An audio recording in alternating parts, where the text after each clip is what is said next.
அது எப்படி ஆச்சோ!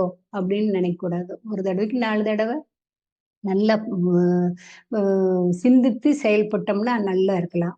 ஒரு ஒரு வேலைக்கு போறோமா, ஒரு பிசினஸ் பண்றோமா, அந்த பிசினஸ் எப்படி போகும், பண்ணும். இது மாதிரி ஒவ்வொருத்தருங்க ஆசைய தூண்டி விடுவாங்க.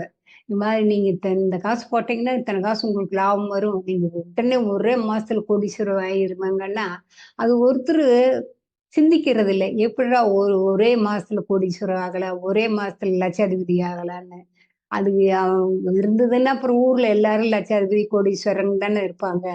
யாரும் கொஞ்சமா இதாவே இருக்க மாட்டாங்கல்ல. அது மாதிரி ஒரு முடிவு எடுக்கிறதுங்கும்போது, நிதானமா நம்ம உலகத்திலுடைய எல்லாருடைய அனுபவமும் எல்லாம் ஒவ்வொருத்தர் சொல்லிட்டே இருப்பாங்க. தோத்தவங்களும் சொல்லுவாங்க, ஜெயிச்சவங்களும் சொல்லுவாங்க.